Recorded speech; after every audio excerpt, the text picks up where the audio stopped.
So I will be taking you through the unit of operations. So according to what is in the outline, the PPB outline, we're supposed to cover like clarification, drying, granulation and such. But what Munyendo had was different. So I think I'll just stick to what was in the PPB outline. So clarification is the removal or separation of solid materials from a fluid. I hope I'm audible enough, right? Yeah. So clarification is when you separate solid substances or particles from a fluid, and we know a fluid can either be liquid or a gas. So the two main reasons why we do this. One is to remove unwanted solid from either the fluid, either air or like the liquid, and to collect the solid material. Probably the solid material is the one that is the product. So there are two ways in which you can do clarification. We have the filtration or either centrifugation. So we'll start the filtration. There are three types of filtration.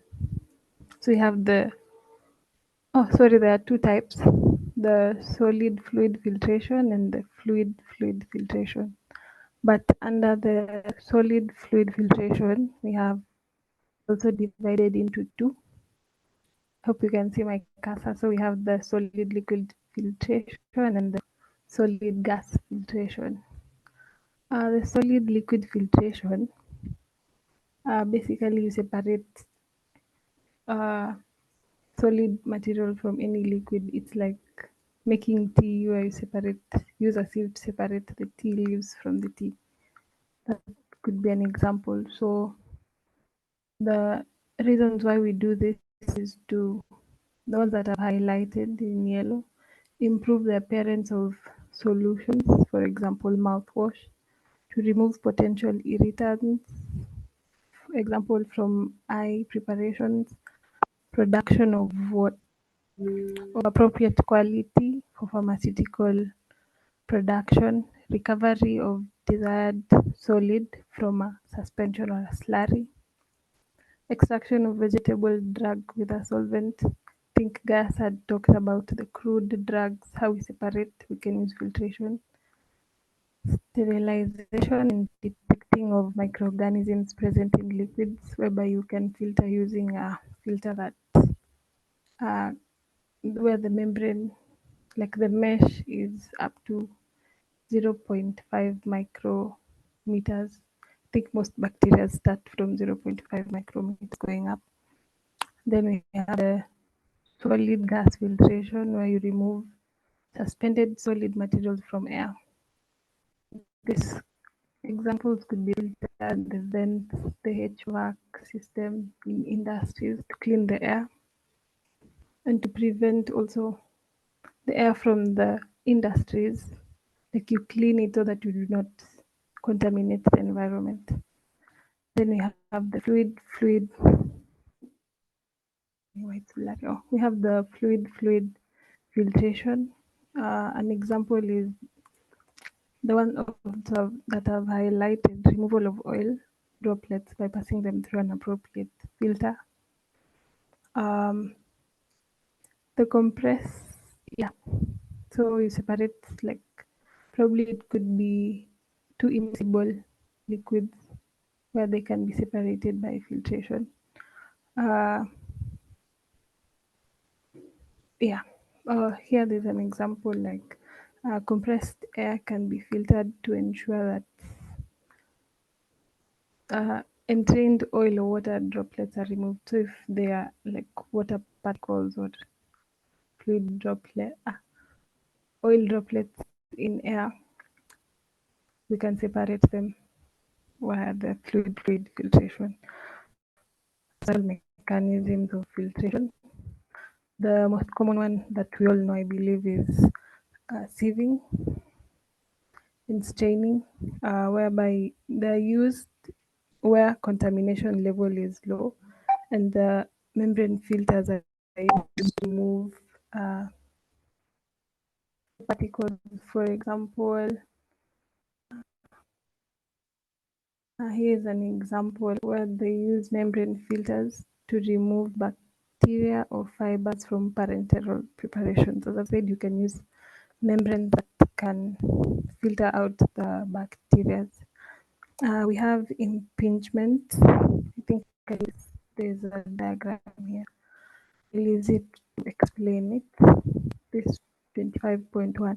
So impingement is where larger particles are removed from the airstream due to inertia. Um, Inertia, we know it's like the resting state, I believe. Correct me if I'm wrong.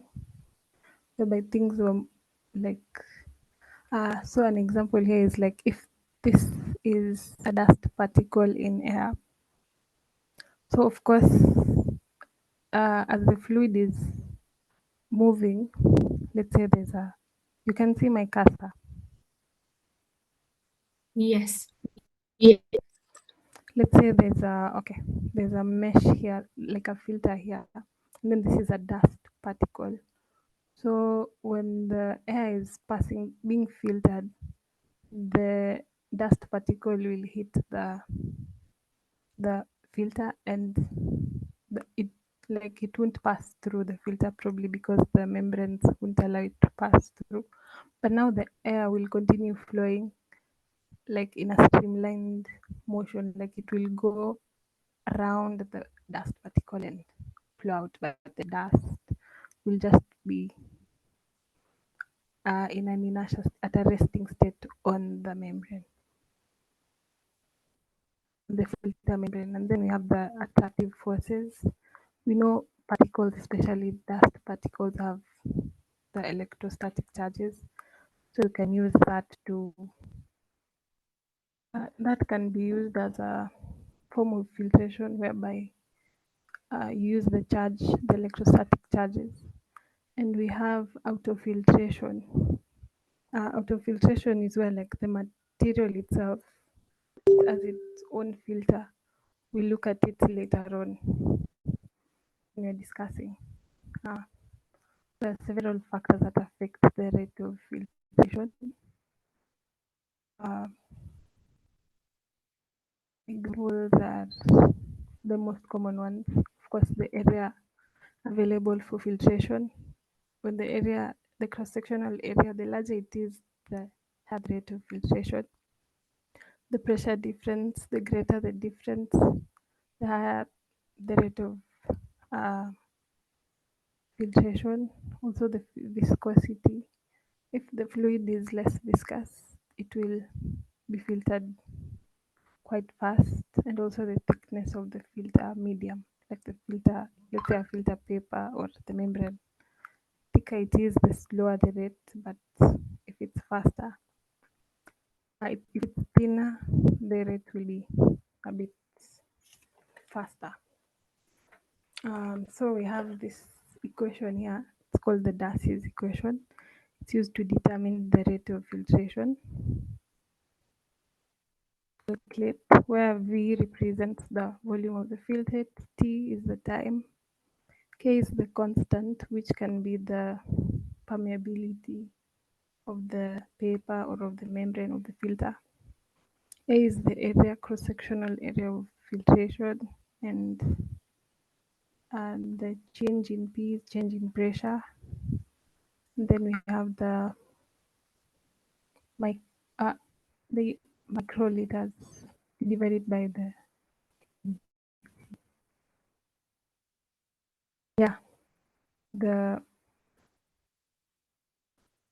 what is this file called? This molly microliters. Sorry, yeah. So using this equation, probably if you're given a question, you'll just you'll plug in the values and then you can find the rate of filtration.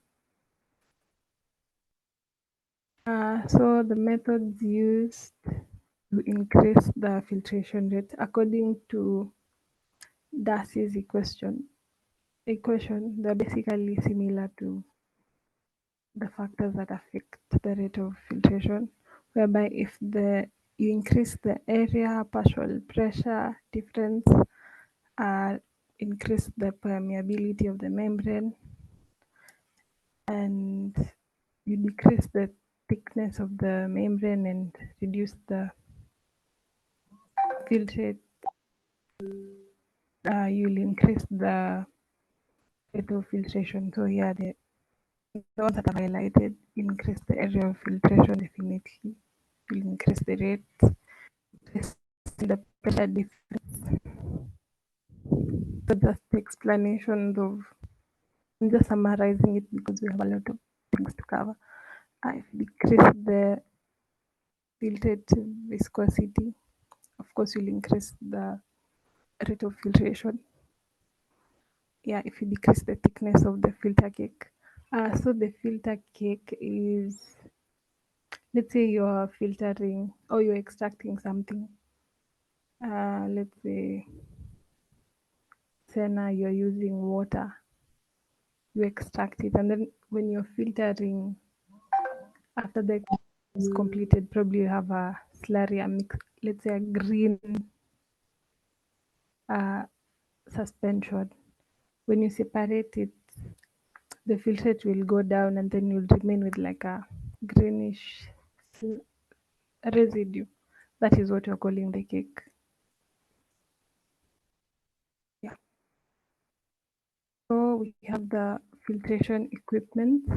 Uh, so there are some factors that we have to determine when like the ideal factors when selecting an filtration equipment.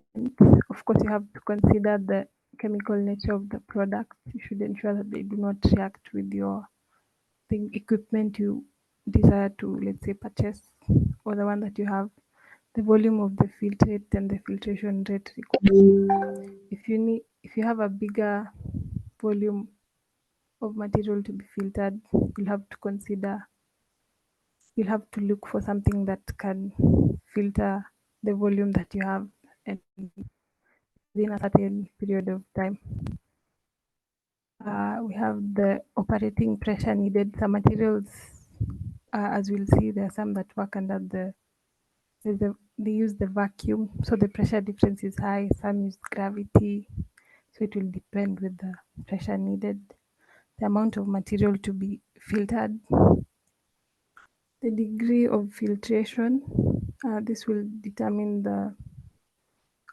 let's say, if you want your filtrate to be like you filter out even the very, very fine particles, you'll have to consider the pore size of your membrane filters and the product viscosity and filtration temperatures. They can affect the filtration rate and also affect the equipment that you'll have to choose. Um, so for the equipment, as I said, we have several of them. The filters, we have the gravity filters, whereby the filters that rely specifically on gravity. So like the normal filtration that we do in the lab, uh, the low operational pressure. So you put your filter paper on your funnel and you pour the whatever you want to filter and you wait for gravity to do its thing so it can filter the substances. So this is frequently used in labs, and the volume, of course, of the filtration, the volume of the amount of filter of material you can filter is little, so you can't use it in industries. Um, yeah, it's not convenient for large scale. So we have the vacuum filters. This is the most common one and mostly used in industries because yeah, it is suitable for large scale like filtration. So again, I'll use this diagram to explain. So This is a rotor drum Let filter. Yeah, What page are you on? I'm on page 425. 11. 411. No, like 411. here 427. Yeah, Oh, it it's has added because two pages. we can see 425, and what we're seeing right now 25. is methods used to increase filtration rate. Are you still on that? No, Okay, just like stop screen move. share and then screen share again. Okay. Yeah, everything hanged. I don't know what happened.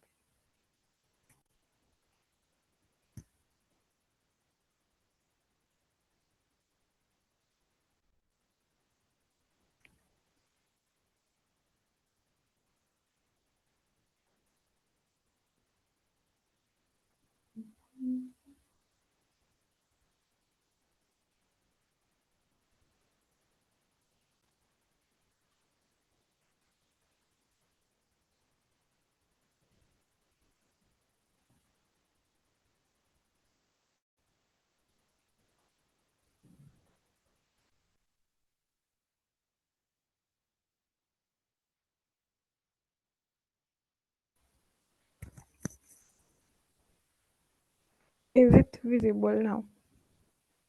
Not yet.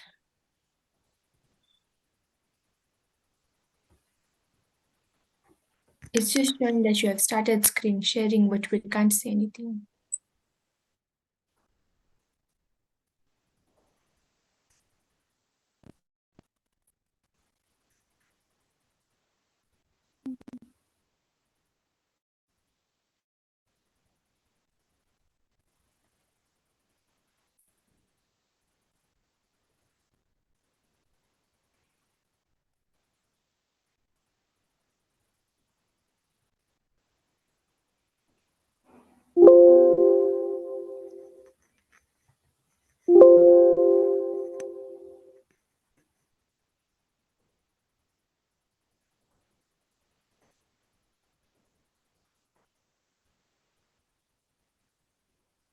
Yeah, we can see now. Oh, okay. Uh, so so where did I stop? No, Where did you can still just go on from where you had stopped. okay.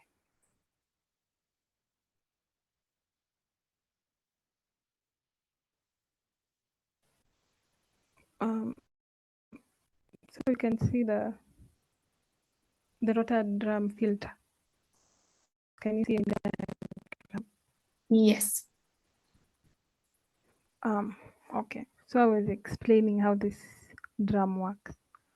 So let's say you have the substance that you want to filter is this blue, light blue.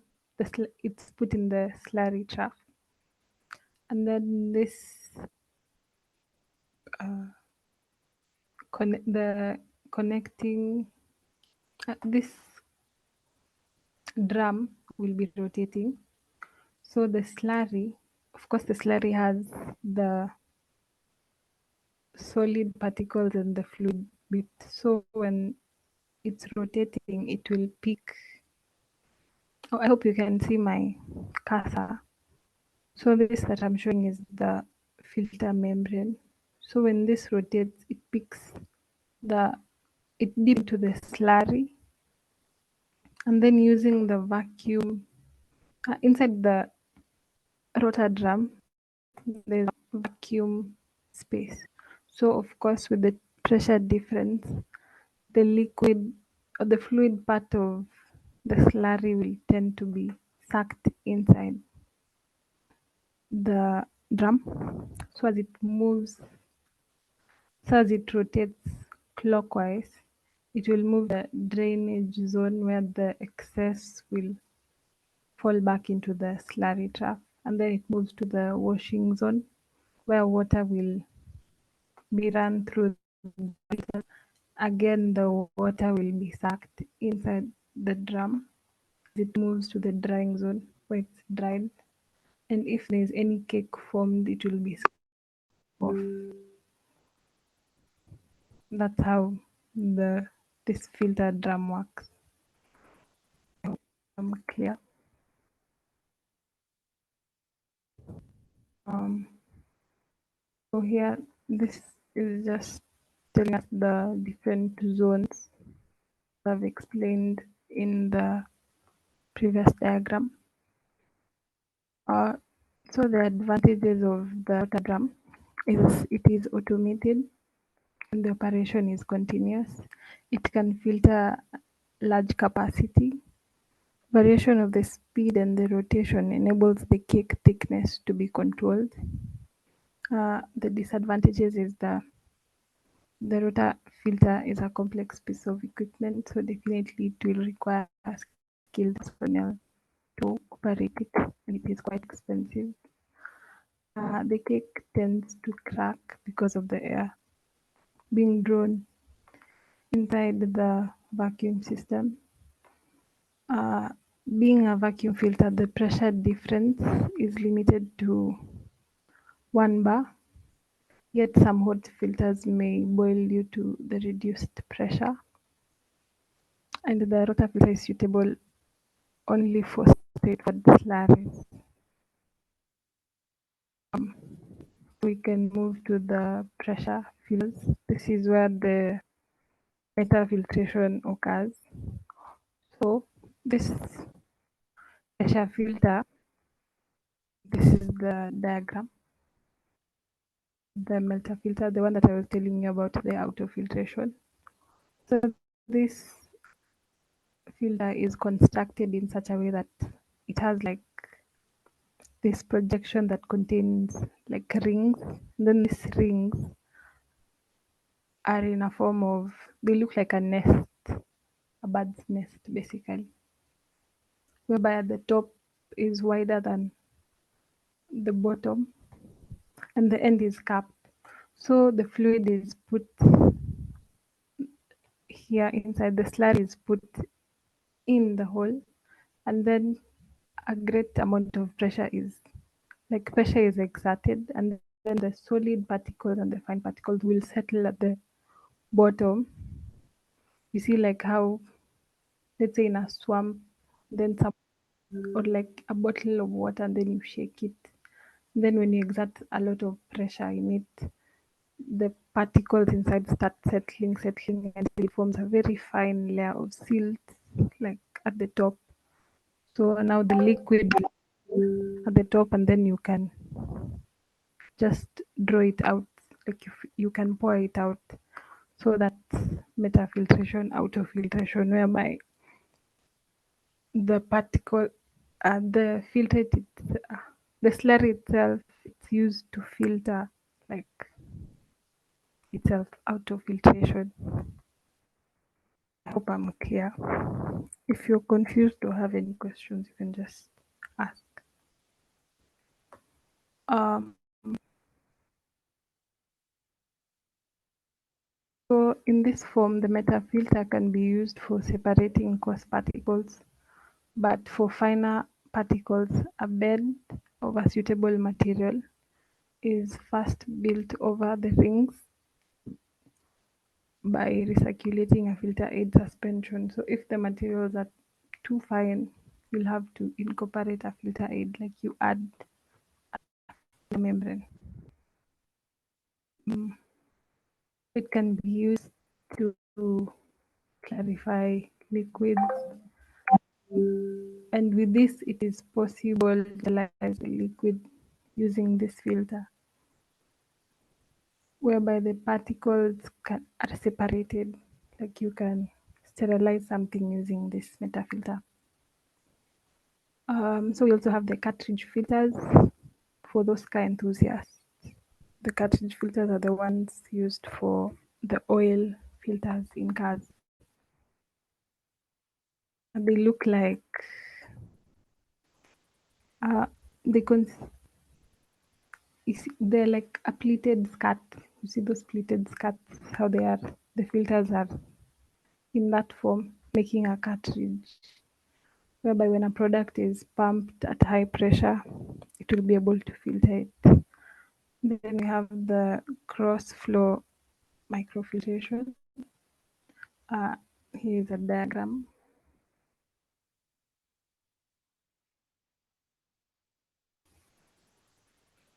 So for the cross flow microfiltration, it is mainly used in the biotechnology, whereby to separate proteins, to make the whey proteins.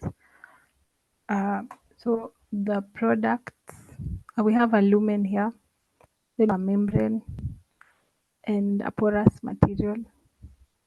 So the filtrate in this case will be known as the permeate, whereby it will permeate through the membrane and the porous material, and it will be filtered out.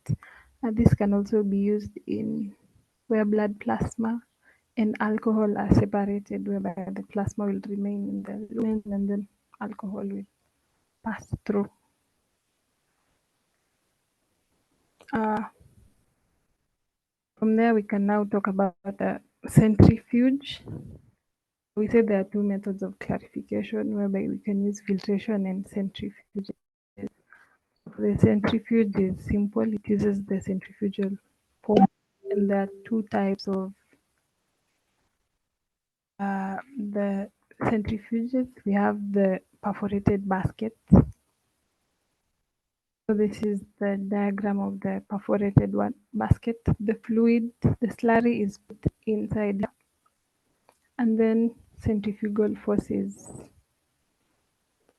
applied, and then when it rotates at whatever revolutions per minute one has put, the filtrate will pass through the filter cloth through the perforated uh, holes, and then it will flow out through this outlet. And also we have the tubular bowl centrifuge, whereby, hope you can see this. This is the inlet. The slurry is put inside here, and then once centrifugal force is applied, it separates the material from the liquid. Now the liquid material remain, the solid will settle down, and the liquid will be on top, and then it can flow out through the top. Yeah, I guess that's it for clarification, unless there are any questions.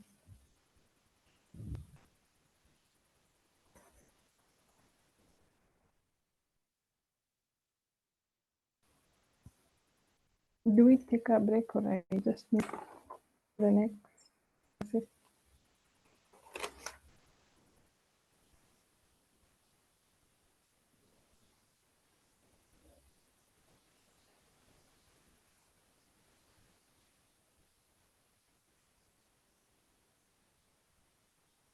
If you're not tired, we can If just. you're not okay, let me look at the notes.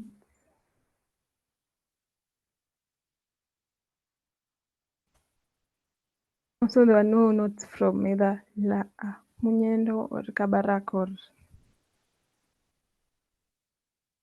Alvin, so that's why I'm using.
You can see the screen powders, granules, and granulation.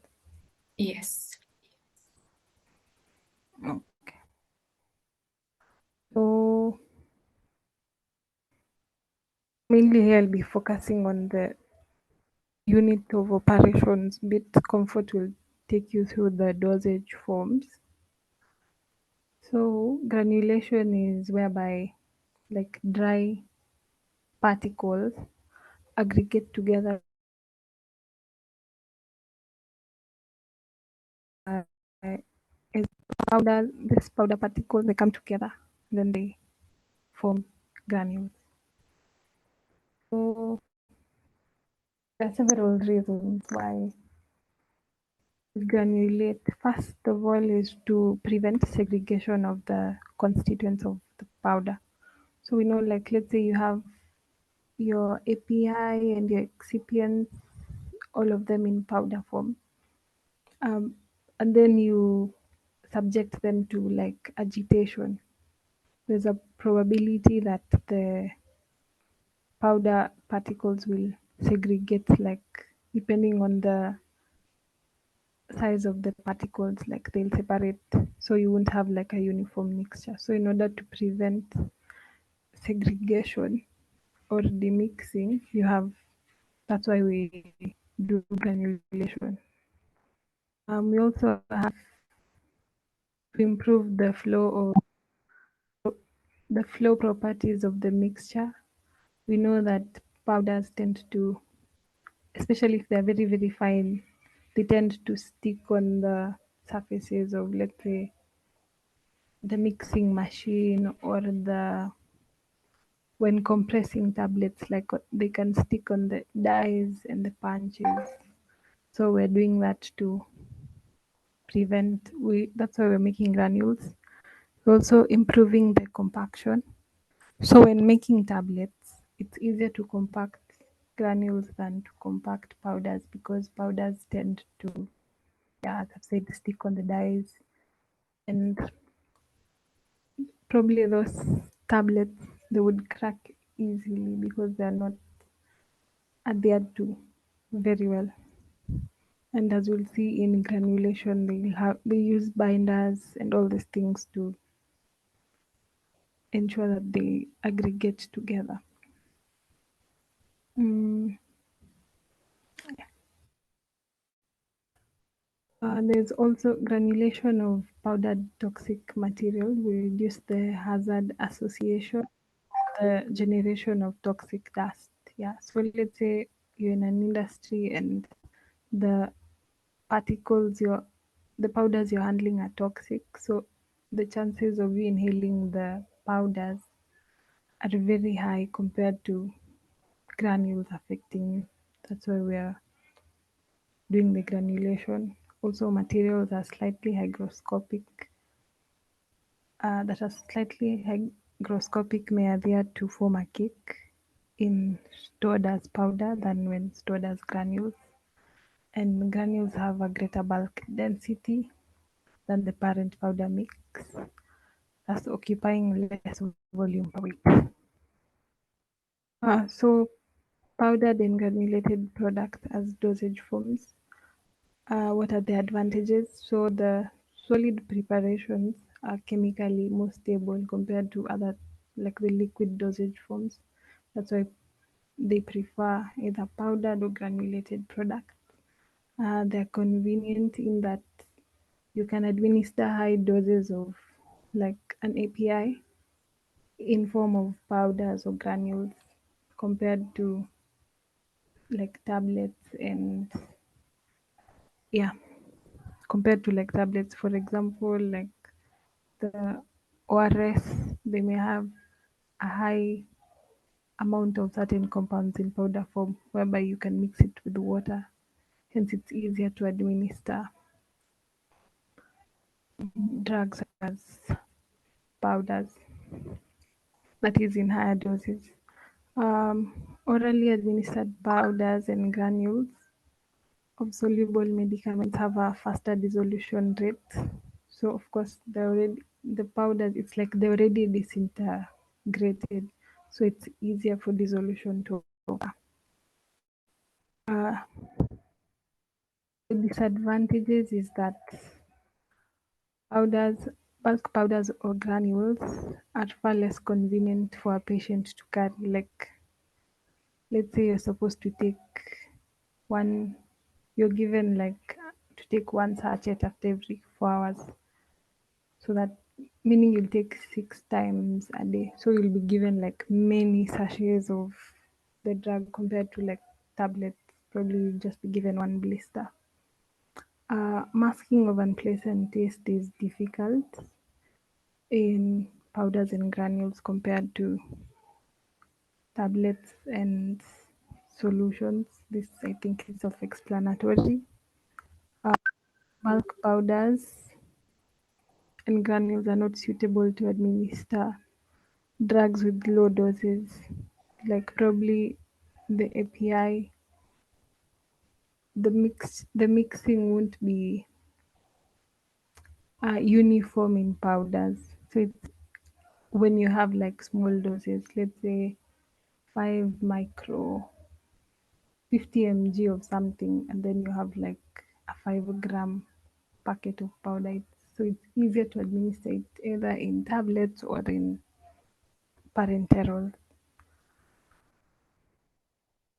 Yeah. Or powders, they're also not a suitable method for administering inactive drugs. Those drugs that the or drugs that are, let's say, enteric coated and they're supposed to be, let's say they're supposed to, the dissolution is supposed to, dissolution or dissociation to occur in the intestines.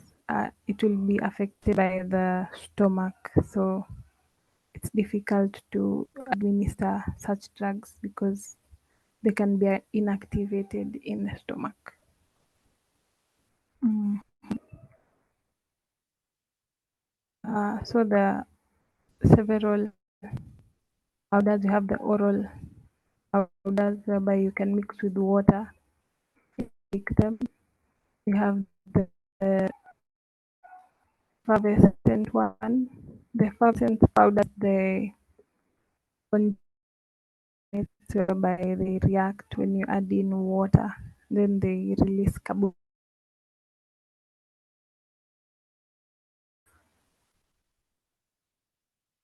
Yeah. For the granny, am I too fast? No, it's okay. Okay. So for the granules, uh,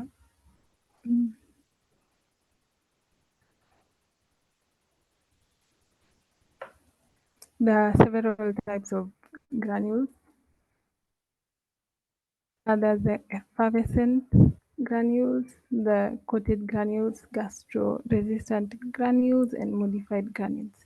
So the effervescent one, just like the powders, they contain the carbonates and hydrocarbonates, whereby they rapidly react with water to release carbon dioxide. So you can mix with water, bake it, like those emos and all those things. We have the coated granules. So under the coated ones, we have they are coated with. I think we'll be talking about that when talking about coating. So that they control like how the API is released. So we have the modified released granules whereby they are coated to ensure that the API is slowly released. We have the gastro-resistant granules. They're intended to resist the gastric fluid and to be released in the intestines. So basically, they're coated to bypass the stomach.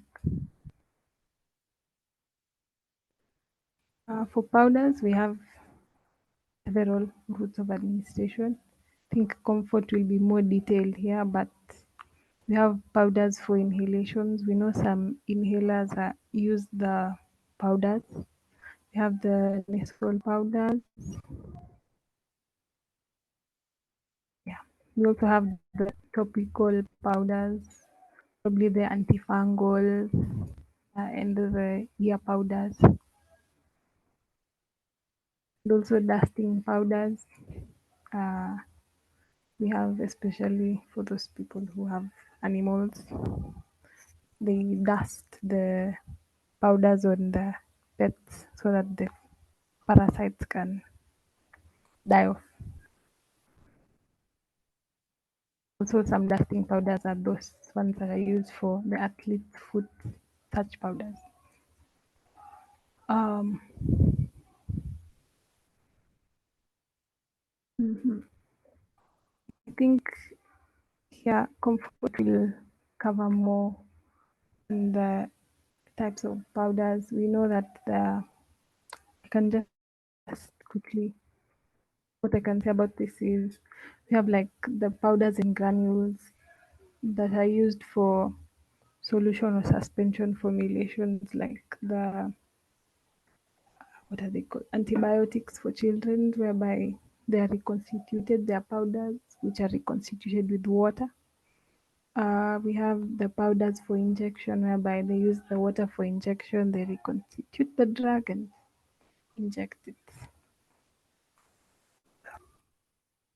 Can you hear the background noise?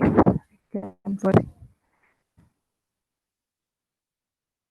So we have the several pharmaceutical pharmacopoeial tests for granules and powders. You have to ensure that, I believe in your, when we were in the industries, you guys saw those, the testing rods that have like three holes whereby they put inside a powder and pick material either from the top, middle, and the bottom, and then they go and test it. So they'll test it for uniformity, content uniformity, and let's say if the powdered materials already packed, you'll take the sachets at random and you determine the dosage quantity and the mass if they are uniform for all of them. So for granulation, we'll be talking about two types of granulation. We have the wet and the dry granulation. Wet granulation is the one that involves liquid, like liquid is utilized in the granulation process. And for the dry, no liquid is utilized for the granulation process. So a quick summary of the dry granulation is, let's say you have your API in powder form and your excipients in powder form. You'll first mix the excipients and the API together to form a uniform blend. Then the blend will be passed through uh, a compressing machine and high pressure to form a slug. I believe there's a diagram somewhere that will explain that. Then the slug forms like a sheet of, like when you compress powders together at high force, it will form like a sheet of paper or something, which will then be milled and then form the granules. But for the wet granulation, there's a liquid, a solvent that is, water is used but not commonly because uh, yes, water is commonly used for economical and ecological purposes. The disadvantage of water as a solvent are that they may adversely affect the drug stability and they take a longer time to dry compared to the organic solvent. So water is not commonly used, but organic solvents are used, which are highly volatile, so that when drying they can just evaporate. Um, so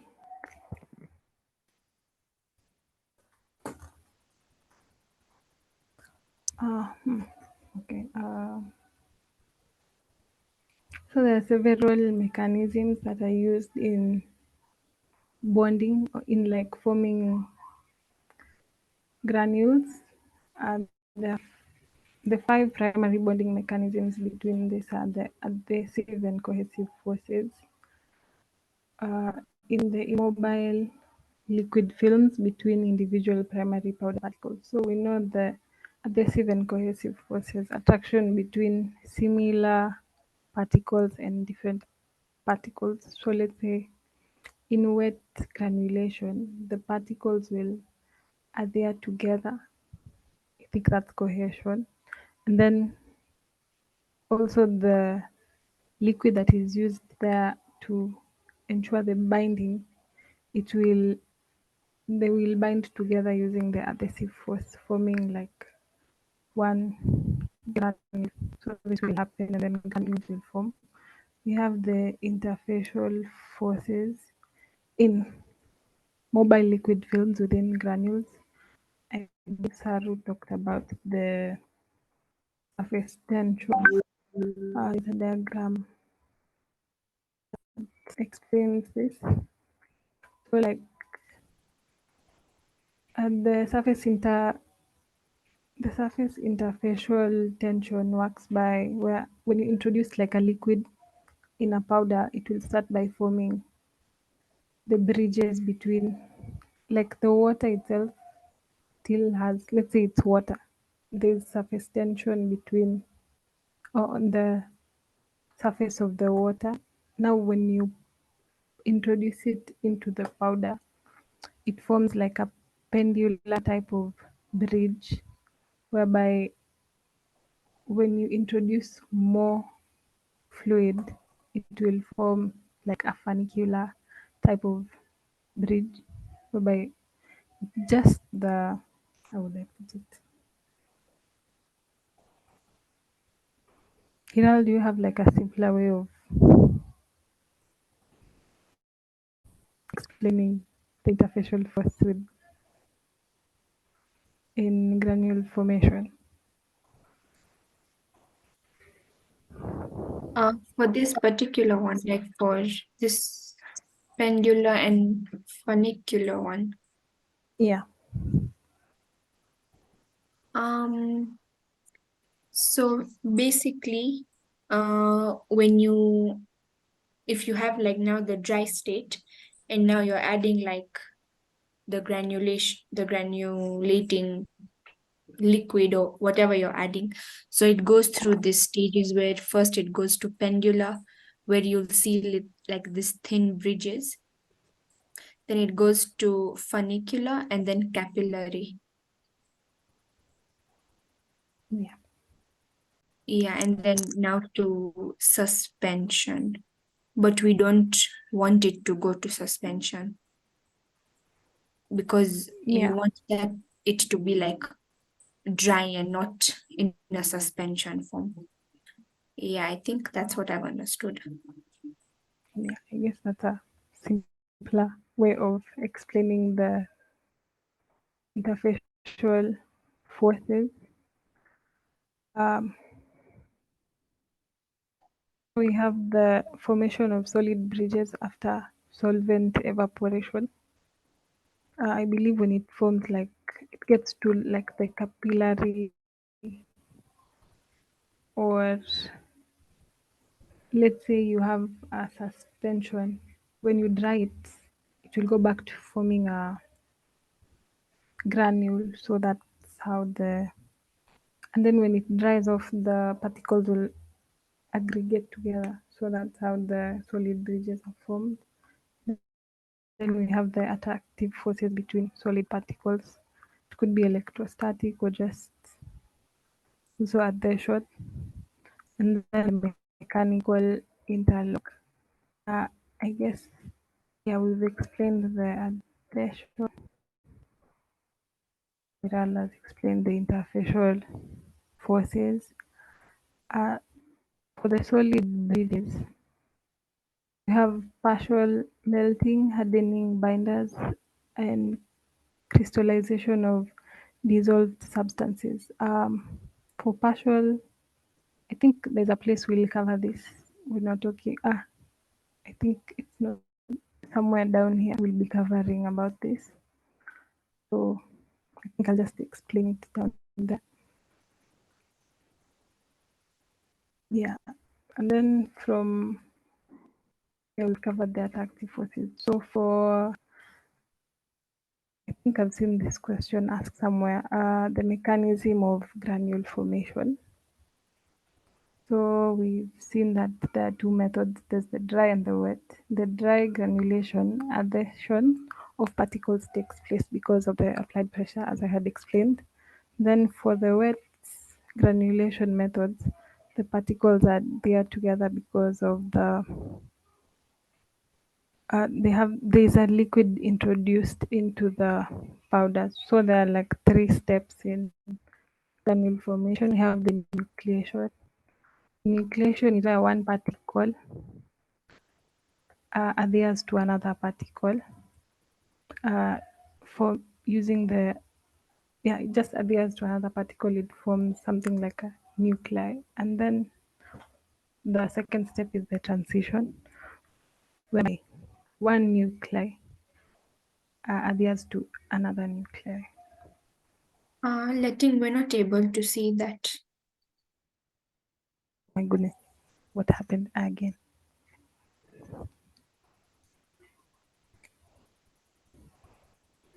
Let me stop sharing and then share again.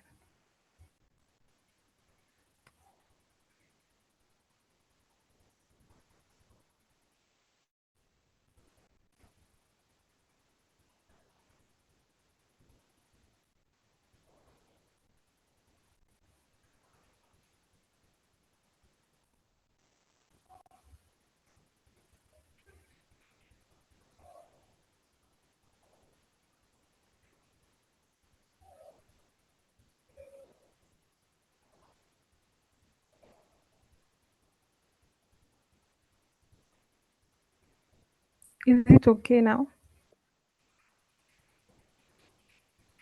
Not yet, we can see.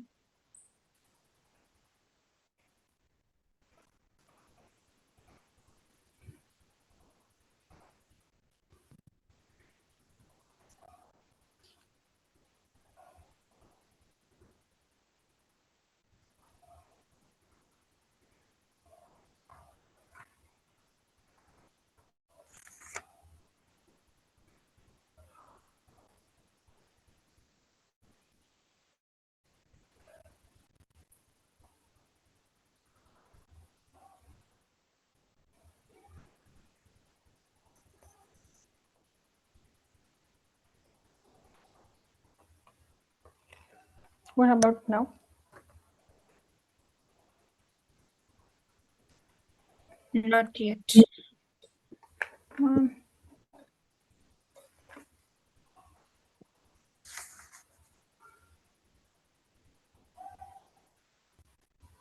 I don't know what's happening.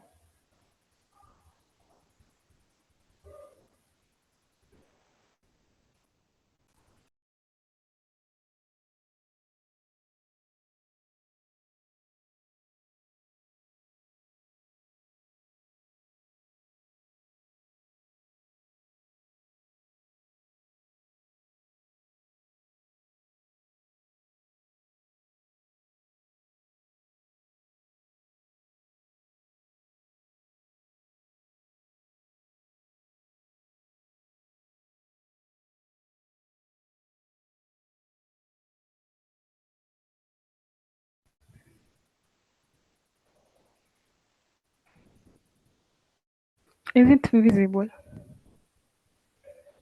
No. Or if someone has this textbook, they can share. I don't know what's happening. Let me.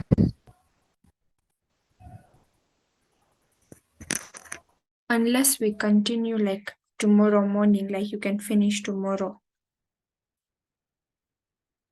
Because then we'll even have more people. Oh, okay. Yeah. So